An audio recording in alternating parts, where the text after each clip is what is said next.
2. Counterfeit sanctification. Is it only believe?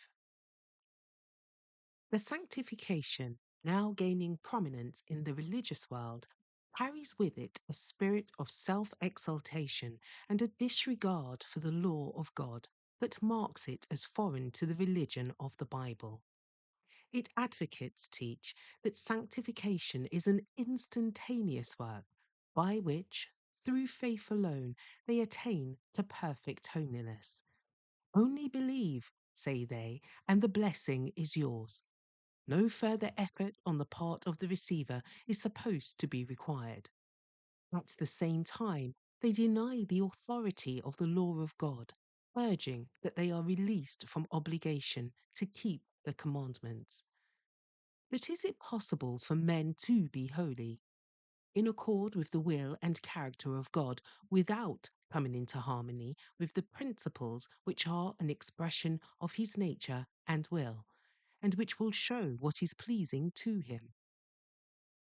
The desire for an easy religion that requires no striving, no self-denial, no divorce from the follies of the world has made the doctrine of faith and faith only a popular doctrine. But what saith the word of God, says the Apostle James? What doth it profit, my brethren, though a man say he have faith and have not works? Can faith save him? Wilt thou know, O vain man, that faith without works is dead? Was not Abraham our father justified by works when he offered Isaac his son upon the altar? Seest thou how faith wrought with his works, and by works was faith made perfect?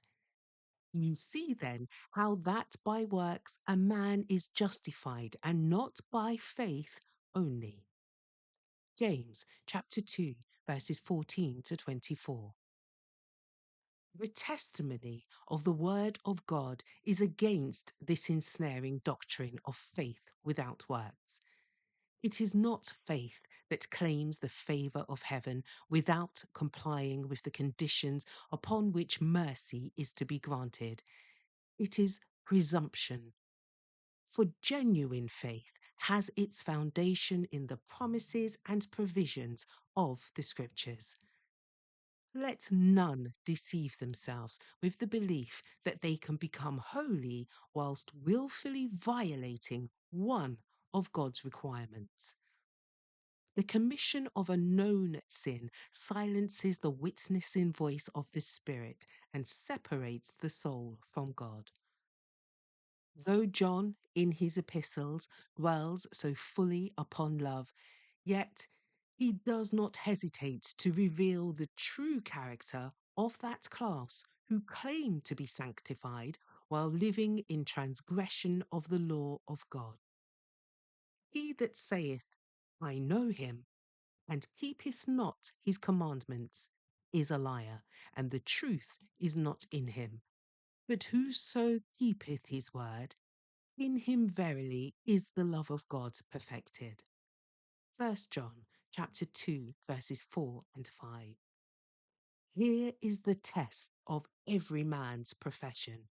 We cannot accord holiness to any man without bringing him to the measurement of God's only standard of holiness in heaven and in earth.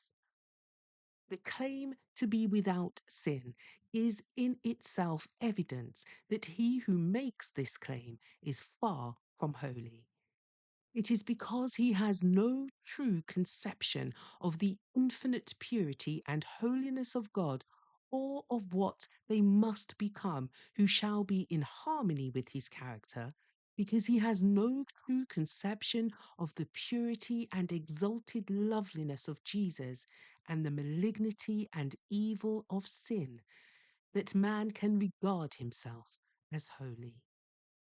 The greater the distance between himself and Christ, the more inadequate his conceptions of the divine character and requirements, the more righteous he appears in his own eyes.